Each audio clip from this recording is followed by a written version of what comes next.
My job here, my mission is to simply present a case that doing good work, work with purpose, work with soul, can actually be an economic multiplier for your brand and your business. And here's how we're going to break it down. I'm going to talk for about 15 minutes. I'm going to show you some cases. I'm going to show you some examples of work. Then I'm going to invite up on stage a dear partner of ours, a longtime partnership with Linda Boff and GE. Talk a little bit about GE. I'll ask Linda some questions, and then we'll open it up for the final 15 minutes so you can pretty much ask us whatever you'd like to ask us. So look, good work or work that has purpose, it sometimes gets mislabeled. It gets the stigma of being sort of the soft stuff in our business. And the irony is, it really isn't. So for any successful case, I'm going to set forth by giving you the sort of dilemma, the environment in which we live here today. And it is, simply put, a mad, mad, mad world. People are sending, posting, tweeting. How do you make sense of it all? It's only been accelerated by technology. I think of technology, the computer chip and technology in general, as sort of a great accelerant, which makes it much, much harder for us to engage with the content that is put forth on a multitude of different screens. So here is a typical living room in America today. You've got usually a TV on, people are tweeting, people are looking at their handheld devices. Rarely is a conversation in the traditional sense of the word ever really held. So the dilemma is, how do we as marketers kind of break through all that? And I would submit to you that storytelling, it's always been around, but the art of storytelling, taking into consideration this brave new world in which we live, is still as important, if not more important today than ever before. And here's a nice quote that I happen to like. I actually have no idea who Philip Pullman is, but he seems like a pretty smart guy. After shelter, nourishment, and companionship, stories are truly the thing we need most in the world. And when you think about it, storylines and storytelling, as I mentioned before, have always been around, from the caveman era to the printing press to the old-fashioned television set, and right now with our very own HBO Go on an iPad. So when you think about stories, what makes successful stories? I was once at a conference and I heard Tom Hanks speak. He was absolutely brilliant because it really struck me in terms of how I absorb content, things like Breaking Bad, which is now off the air, or House of Cards. But a great storyline is one such that you really don't have any idea what's going on, but you're held in a state of suspense until such time in the story that something is revealed, and every single thing up until that point neatly locks into place, and it just all makes sense. And I have to say, long-form content, things like House of Cards, really inspirational because there's an overarching storyline to the entire series. There's a storyline arc to the season, and then there's a storyline arc that keeps you gripped with each and every episode, which is just absolutely brilliant. But stories can be told in bite-sized content, too. There's a great story I heard about sort of the tweet for its era with Ernest Hemingway sitting in a bar. He was challenged by another author. Could he tell a powerful story using 6 simple words? And he took on that bet. And he said, "For sale, baby shoes never worn." And wow, that really gripped. That's only 6 simple words. Again, sort of the tweet for what it was in that era. So I would submit that storytelling is really, really important. So one, unforgettable characters. We do a lot of work with Eminem's characters. They're a fun, lively sort of character. But characters are really core to many, many great stories. Compelling plots. Stories today that have a tremendous amount of social commentary, that have as much life, if not more in some cases, off the screen as they do on the screen, people talking about it. And that ultimately forms some sort of what I'll call populist entertainment, so storytelling. When I grew up in the business, everyone talked about the rational point of difference between this product and that product. But the reality is, in the world that we live in today, there's just a tremendous amount of parity. How do we differentiate a FedEx from a UPS, a Lowe's from a Home Depot, a Pepsi from a Coke? How do we really do that? So it goes beyond the head, it goes right to the heart. But I would say it's even deeper than that. It's something that we call soul, and it's had a tremendous galvanizing effect across the agency where I'm lucky enough to work each and every day at BBDO. It's really helped bond the culture together, bond our people together around this common rallying cry that we call SoulWork, or soul branding. Not S-O-L-E, but S-O-U-L branding, SoulWork. I'm going to show you some examples. You really don't want to hear me speak. I mean, after all, I'm wearing a tie, a pink tie at that.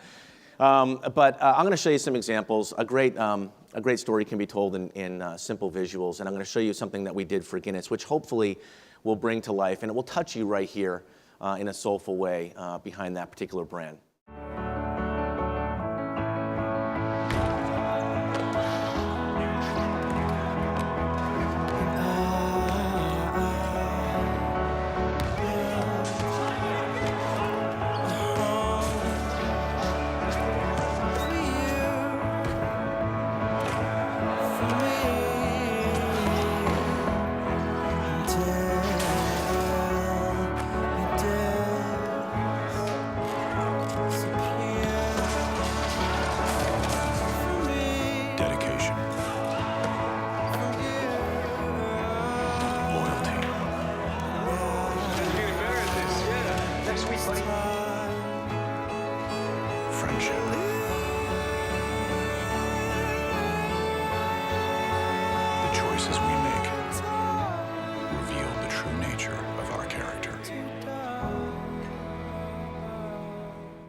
Really proud of that. I'm proud to serve as a board member on the Christopher and Dana Reeve Foundation, and as this concept came to life, the essence of the strategy was how do we define character? Character being the key word because it really depicts the product itself, the liquid, but more importantly, the person who chooses a Guinness versus something else.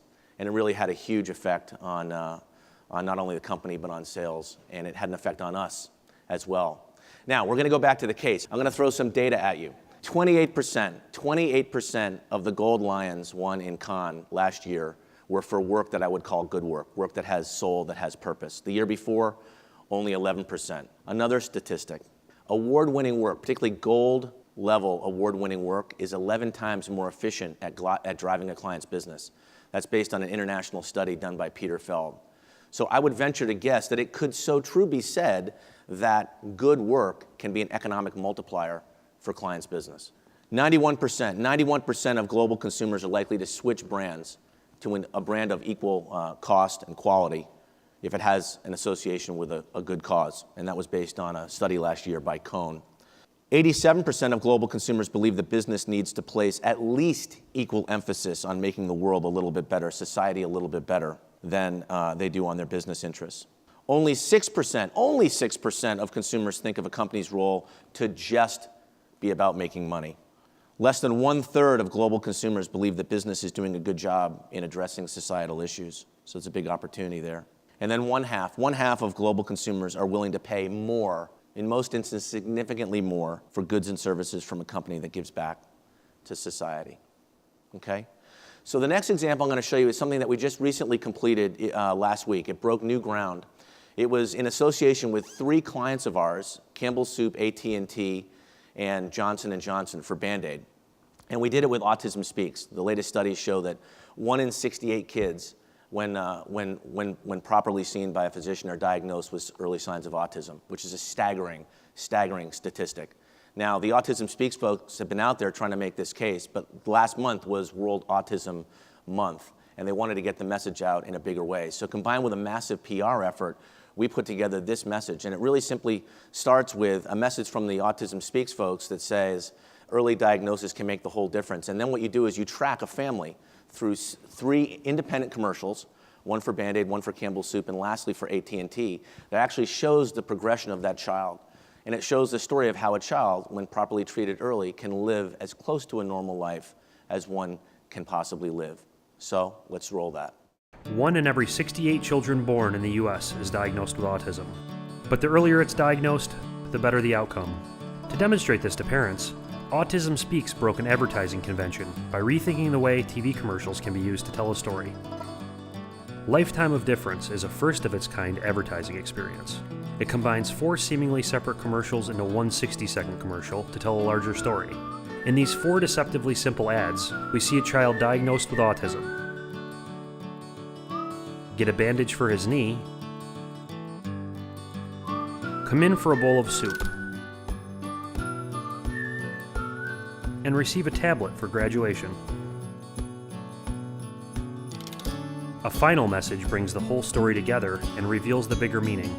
Since actual brands were involved, this was not a PSA, so our brand partners came together to donate paid media on CNN. On April 28th, the spot aired to cap off Autism Awareness Month. To show the passage of time, the actors were aged across the ads. The sets were aged too. Small clues, as well as signs of autism, were placed throughout the length of spots. Retargeted banner ads were used to deliver the message online. As users navigated from site to site, they were met with the next installment of the story, something never before done with this technology. On YouTube, the video contained extra content. There's a time when my wife and I just didn't think we'd ever have a conversation with him, and now he can build and program a computer from scratch. It showed the real-life importance of early diagnosis. Consider research a huge success story. The story was immediately picked up by media outlets. Powerful new ad brings home an important message about autism. Celebrities talked about it on Twitter. After airing only once, Lifetime of Difference earned more than 20 million impressions in less than a week.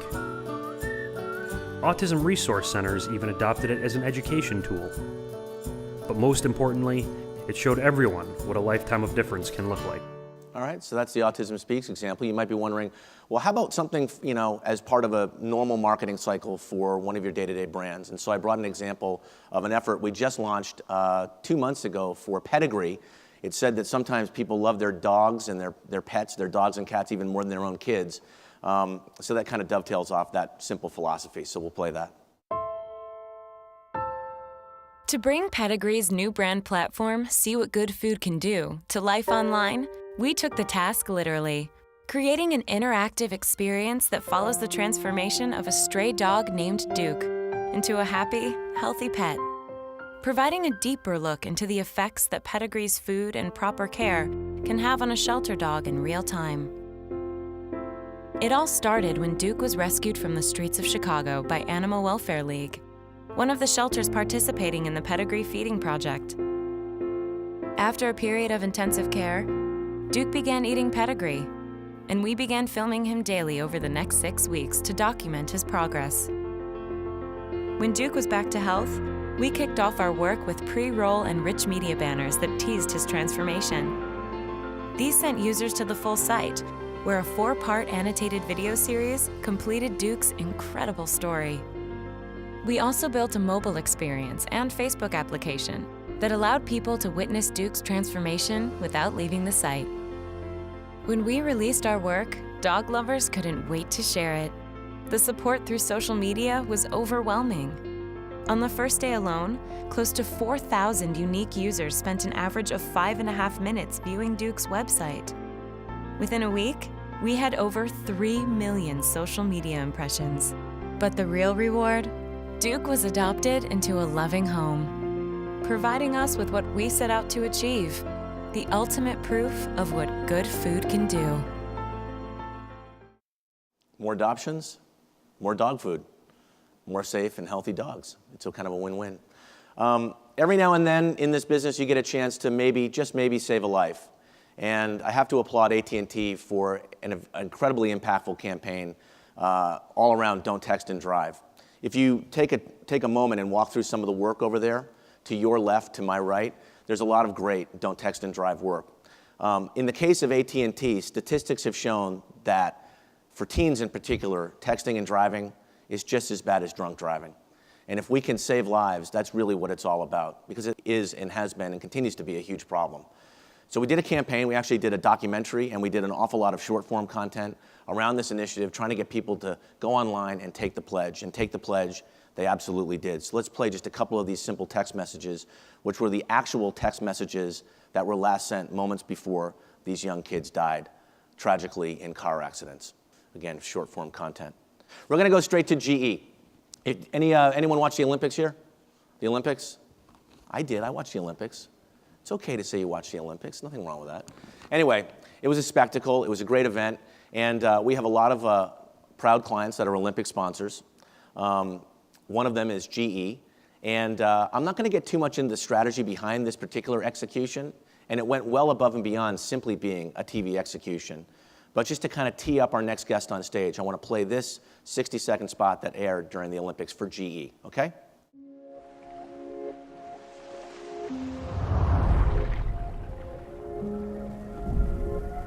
My mom, she makes underwater fans that are powered by the moon. My mom makes airplane engines that can talk.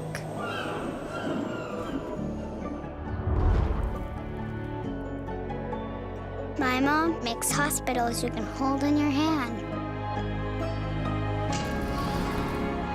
My mom can print amazing things right from her computer.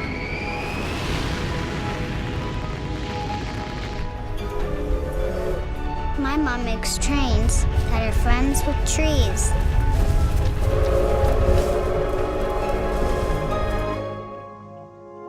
My mom works at GE.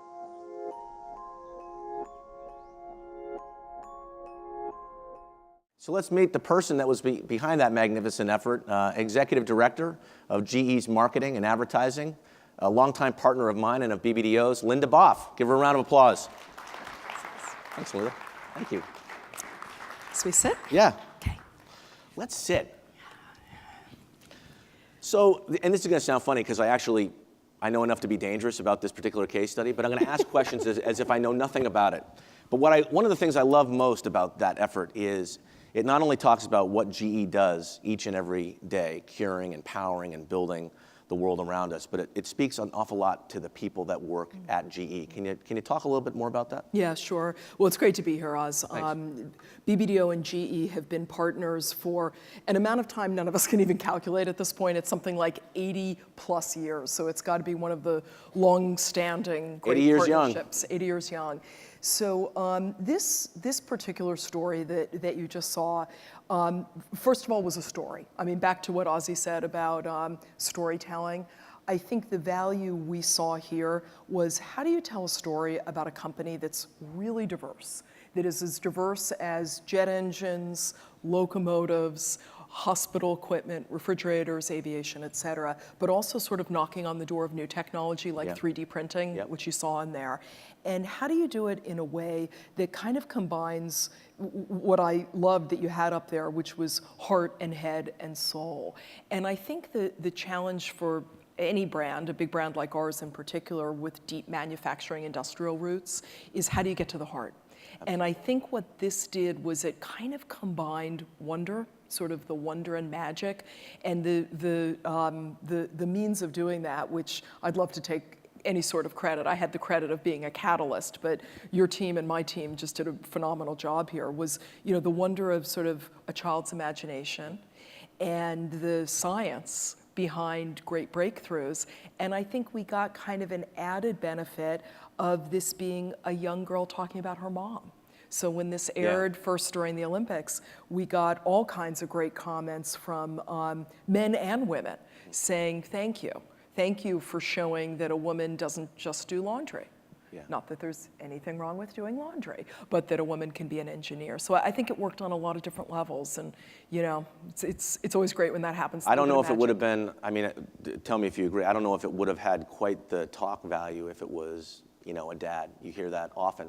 It would have been a powerful ad, but it was just something a little bit different to hear this big company talking about it through the lens of someone's mom. Yeah, I think really that's special. right. I think that's right.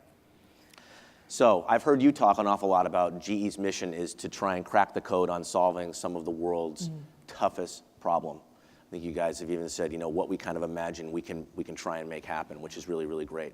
But how does that sort of mission play out organizationally, in communications, just across the entire enterprise? Yeah, no. So, you know, GE is very mission-based.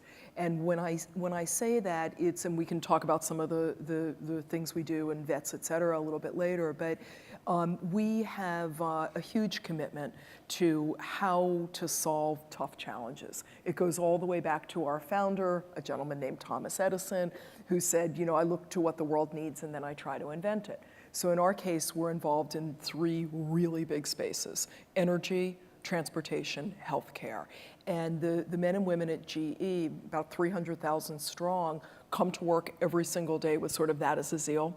How do I invent that thing that's going to make a difference? Now, it's also going to make money for our share owners, and that's part of being a big company. But I think that's been something that for those of us at GE is just this sense of enormous pride, sort of heartfelt pride. You've worked with us for a long time, and you know, we joke we're kind of like the Marines, right? Take that next hill, and you know, what can we do to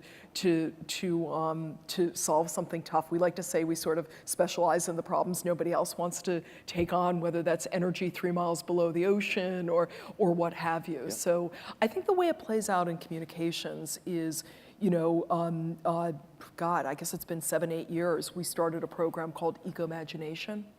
And I don't know how many people in the audience remember it, but it was really one of the earliest efforts, I think, of any company to sort of say, okay, how can green be green? And we were very unapologetic about that. It wasn't, you know, how do we save the oceans and the trees? Again, a worthwhile thing, but how do we help our customers airlines, hospitals, rail, et cetera, become more efficient. Because if we can help them become more efficient, all boats rise. Similar something we did called Health Imagination. I guess we like that imagination thing, which was about more accessible healthcare, better healthcare for more people at more affordable prices. So that's kind of some of the ways it's played out. Great. Innovation and invention is so, I mean, you even used the Thomas Edison quote. It's really been the core of how you guys go about your marketing and communications. Can you talk a little bit about digital in particular and the important role that digital's playing in your, in your media mix going forward? Yeah, sure. So, I think at this point, we've almost stopped saying this is digital and this isn't digital. I would say, Having said that, I think part of what you're asking about comes from how we've taken sort of the DNA of our company, which is about invention, it's about innovation, it's about, I mentioned Edison before, I think he tried 6,000 different filaments before he found the one that worked. So talk about like test and fail, right? And learn and iterate. He was that original startup guy in his laboratory doing that.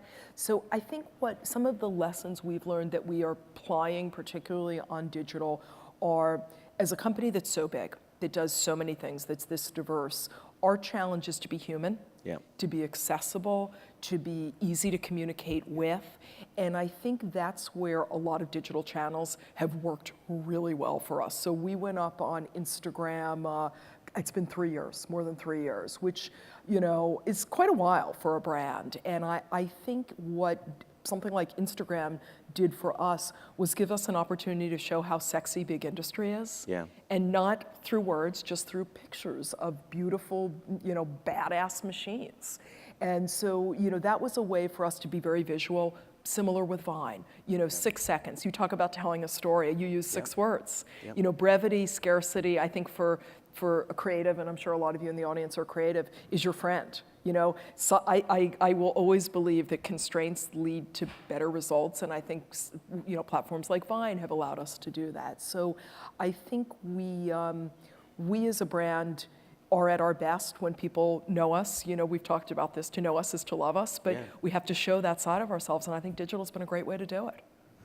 So building on that, you're not a small company, but what amazes me is that you act very small. And I can't think of just in terms of the people that we get to deal with every day, they're incredibly humble. You might think that as a large company, GE would fall into the trap of, exclusivity or whatever, but if anything, you guys are driving for more collaboration, more partnership than almost anybody. And I was wondering if you could just talk a little bit more about that. Yeah, sure. So, I think part of this is I'm a very curious person. I work for a CMO, Beth Comstock, who some of you may know, who's very curious.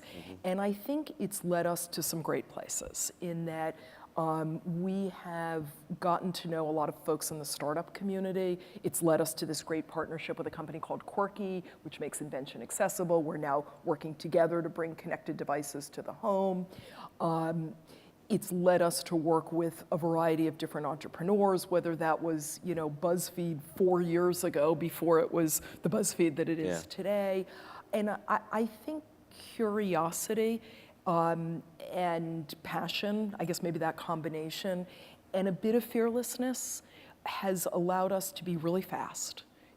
Speed is important in the digital space. I mean, my Vine story, which my team has heard too many times, so close your ears, is Vine started last January. I think it was January 13, and I was at home watching a football game, which I like to do, and I got a text from somebody saying, "Can we go up on Vine today?"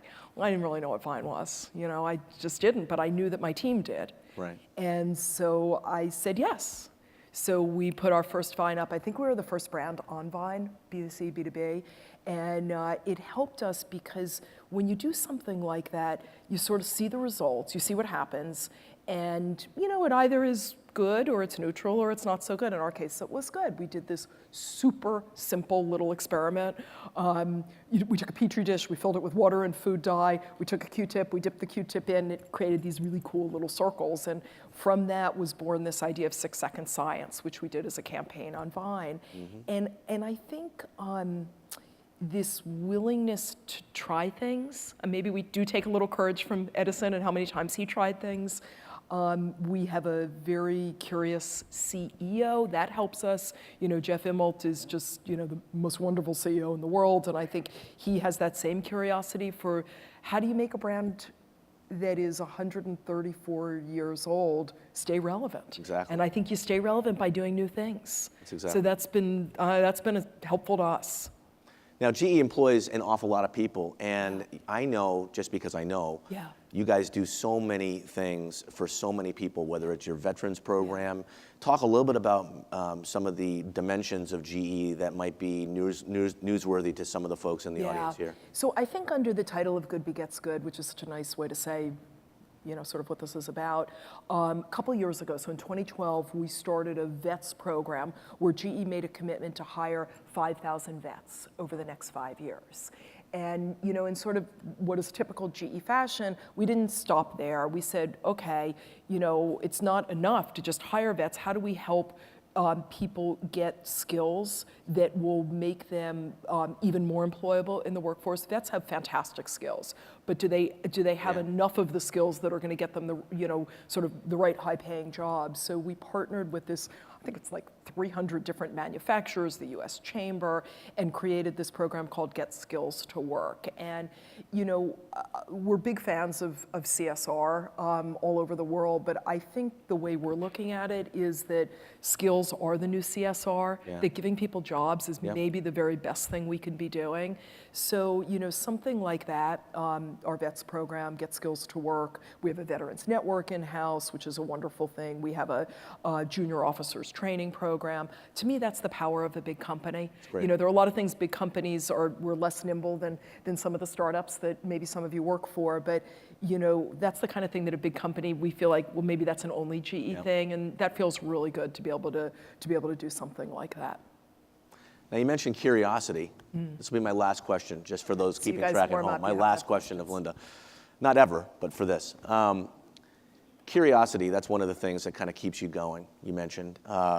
What are some of the other secrets to your success, the ways that you go about dealing with people, going about your business, going about making the world run just a little bit better, which I actually view as an individual's as well as a corporate-wide role for GE? So, you know, I am very competitive. I want to win, but I don't want to win personally. I want our brand to win.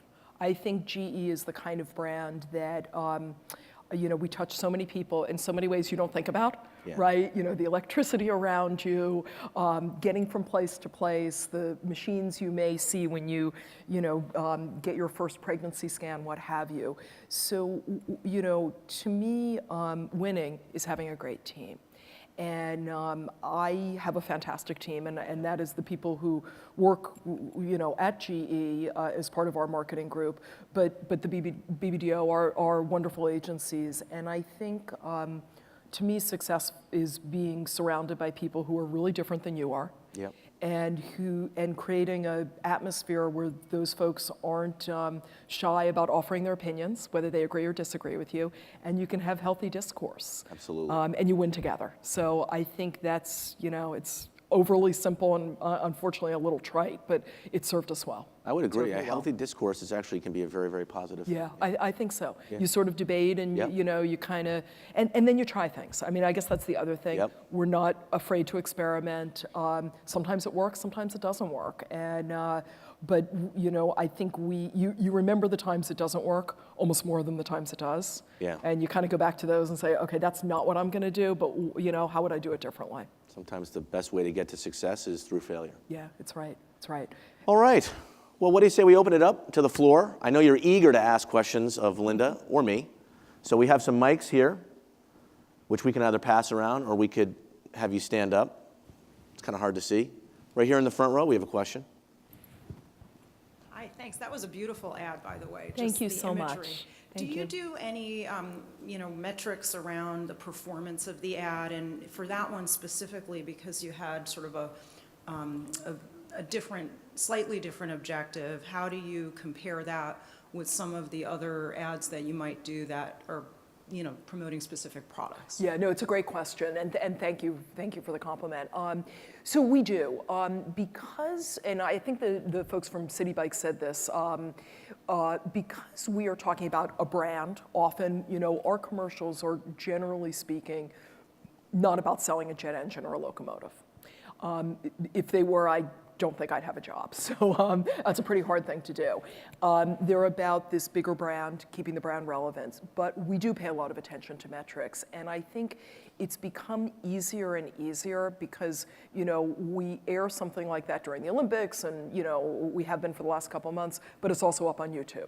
So we'll look at views on YouTube, we'll look at comments, we'll look at the social sharing around it. We created, because as I said, it's a story, it's more than an ad. Yeah. So we created, right after it came out, we did a whole series on Medium, asking different folks to sort of talk about innovation. So we look at how often something like that is shared. We invited our own employees to have their kids tell stories about, what their mom or dad does, and again, looked at the social metrics behind that. We put a lot of value in brand valuation. We're the 6th most valuable brand in the world, valued at about $47 billion. That matters a lot when you're selling in 170 countries around the world with some fierce competition. So driving home that brand valuation, super important to us. We use Interbrand. There are a couple others we look at as well. We look at Brand Z and Brand Finance, but Interbrand is kind of our gold standard, and we pay a lot of attention to it. I can almost tell you to the decibel how we do every year. Good question. Anyone else?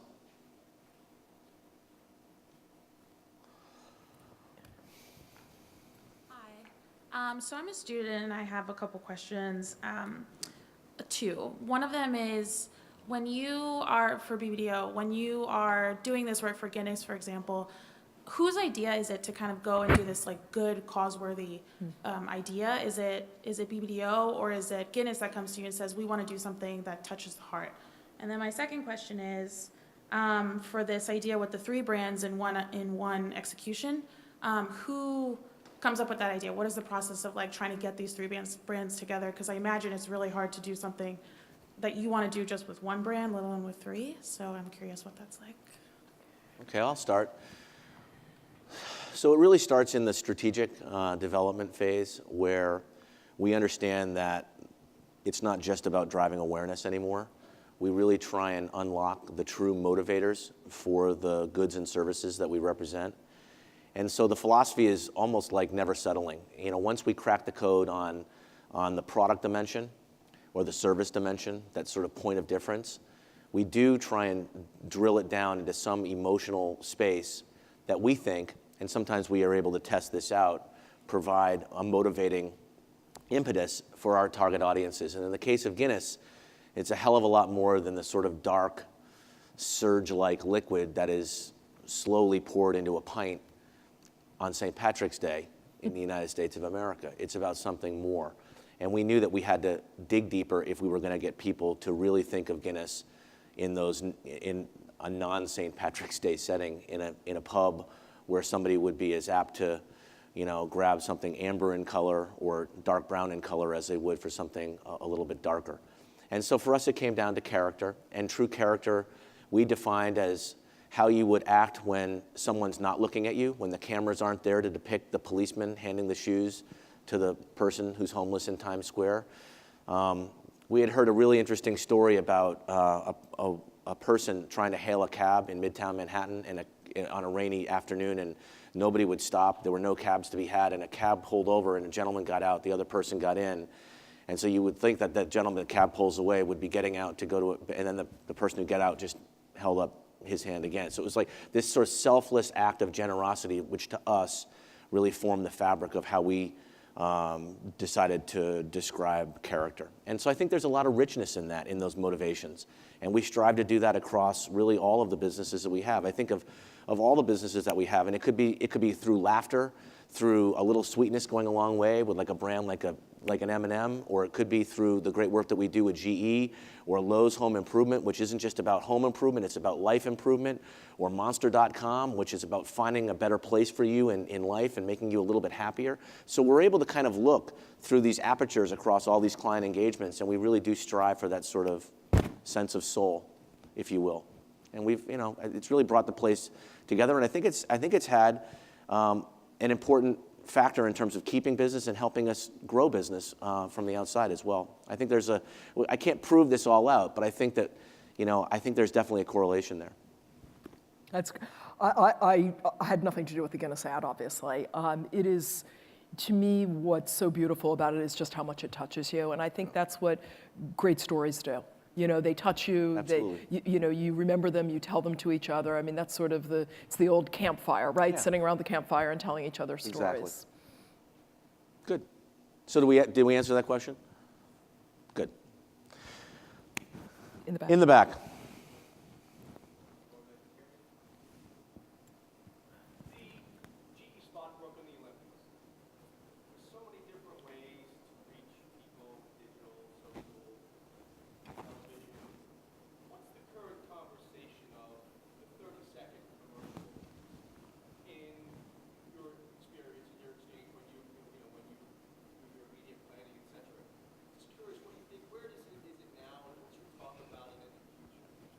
I'll start, and I'm sure Oz has a lot of great thoughts on this. So it's a conversation we are constantly having, not because we don't think there's value in the 30-second or 60-second spot. We think there's a lot of value. The conversation we're having is in how people discover it and experience it, which I think is evolving very quickly. So we made the decision, I guess about 2 years ago, that we thought, since we do put a heavy premium on great creative stories that appear on television, as well as lots of other ways of communicating, that we needed to shift our media mix. And we have since then, by and large, stopped advertising on television except during sports and live programming. We felt that it was just, for our brand, every brand is different, too easy for us to get time shifted, for us to just wind up being invisible. So it was with a real eye toward what you're saying, so that's number one. Number two, I think that, I can't remember the last time when we were getting ready to do a television spot where the discussion was solely about that television spot being on air and how and that it was going to launch at a certain moment on television, right? As opposed to discoverability. And that's where I think finding ways, whether it's YouTube, Medium, social platforms, breaking your ad, if you will, at times into pieces, what we call sawdust, and letting people experience them in different ways. So I wholeheartedly feel there's a place for great stories. And I think if you go online during any, big collective event, collective moment, Academy Awards. Yep. I'm only thinking of binge viewing right now. Academy Awards, the NBA Finals last night, Go Nets, things like that. I think you will see conversation about the ads continuing, but I think if you put yourself in a media situation where you can be invisible, sometimes you are. So sorry, long-winded answer. It's a good answer. And I would just really echo that. I can't even remember the last time I was in a conversation around, exclusively a television ad. We're really trying to come up with big ideas. That said, it's not either or. It's not a TV ad or the digital stuff. It's really, and by the same token, it's not checking every single box because that would just be information overload. So it's how do we carefully calibrate the messaging across the right channels, the right medium, the right mix of mediums that will ultimately be optimized to serve the consumer we're serving. We do a lot with econometric data, a lot of modeling. We can do a lot of trial and error. We can try and optimize at which point certain media drivers, sort of flip down the other side of that curve. But yeah, media, content and context, there's never been a more important time, I think, in our business to have them inextricably linked together. I'll just do one more on top of what Ozzy said, since this is just a topic I could obsess about, which is, these days we don't have creative conversations that aren't accompanied with, and how are people going to see it, and how are they going to experience it. So the content creation and the distribution discoverability are, they're so incredibly closely linked. I actually think they're almost the same thing at this point. I agree. Yeah. Right here? So that spot did an excellent job of showcasing some of the technologies and innovations that GE produces. Is there a conversation that happens around using any of those technologies in unexpected ways, kind of that blur the lines of advertising, sort of like what IBM has done with Watson? Yeah, it's such a great question. Thank you for asking it. So we're having a very big conversation, more than a conversation, a whole strategy around the meshing of physical and digital. The term we use for it often is the industrial internet. It's the marriage of big iron and big data. So we make big iron, but imagine your jet engine and the exhaust that comes off that from the data perspective and the insights that come from that. So we have a very, very big effort underway there. The other thing I'll just dovetail and say is in terms of how we make this come to life, we've really embraced quite a bit sort of open collaboration, open communities. So I'll use another jet engine or another aviation example. Last year, we invited people, just regular people, to help us redesign jet engine brackets. These are the things that hold your airline together, airframe together. And we put it out online. And got incredible response from non-engineers, non-aviation engineers. And a 19-year-old boy in Indonesia came up with a way to redesign this bracket. At I think it's 84% less density than its current weight, and we're looking at commercializing that now. So the downstream of that is airlines save money in a business that has like margin thin, or razor thin margins. So we look to bring things to life. I think Watson has done a very nice job, but it's definitely something that's on our mind. Quirky is another way that we're doing it. For those of you who are apartment dwellers who don't have central air conditioning, I'm going to put in a ridiculously shameless plug. We've reinvented with Quirky the air conditioner and coming out with the first smart air conditioner. You're riding home on the subway, it's July, it's 95 degrees, take out your phone, dial up your app, and you can cool down your apartment on the way home. Bingo. Right here? I'm curious how you guys are using the industrial internet to explore new ways of understanding consumer behavior and decision making. Yeah, it's a great question. It's at this point, obviously very much on the industrial side, but we're looking at how the data from our machines is helping very specific industries. So think in hospitals, how our information, the information I should say from CT machines, MRIs, et cetera, is helping hospital administrators create a much more efficient system around the hospital. We sort of joke, I think we actually put this in a commercial at one point, the waiting room of the future, there'll be no waiting. The amount of hospital inefficiency that probably every one of us has experienced, you go from waiting room to this waiting to that waiting to recovery room, et cetera, is something that we're really attacking. We have this whole, it's called hospital operations management system. And in that case, the behavior will first affect doctors and nurses, but that's a really important point of contact for ultimately consumers and patients. Cool. Are you experimenting with new ways of using sensors or anything like that? Very, very much so. Cool. See me afterward. Okay. Yes. Do you want to, maybe one more? Maybe one more. Okay, thank you. I was wondering, do you find it's like harder to change people's mind nowadays? I mean, like the G and the Guinness, the sport is very touchy, but next minute, another information comes in, I just maybe forget, Do you feel it's a little pity, such a good sport, but only can stay a few seconds? So I feel it's incredibly hard these days to get through to people, which is why our strategy is one that I would say is often based on serendipity. We do not feel as though the marketing plan that we might have created, 5 years ago, Oz, is the marketing plan of today.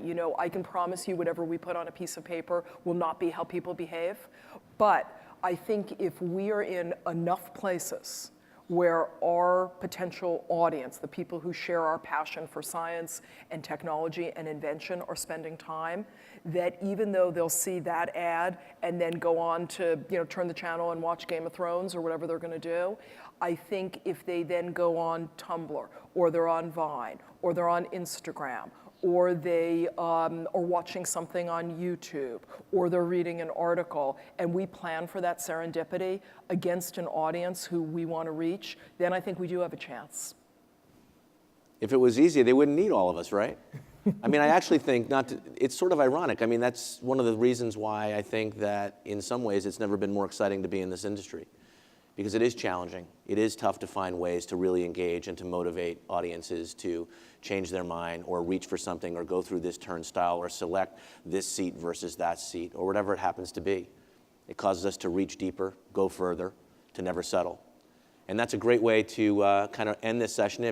Hopefully we've made an impact on you. Hopefully we presented a case that good truly does beget good when done correctly and when the business actually authenticates against that proposition. I want to thank you for your time coming out today. It's been a lot of fun for us. And I want to thank Linda for her 80 years of partnership at BBDO. So thank you very much. Thank you.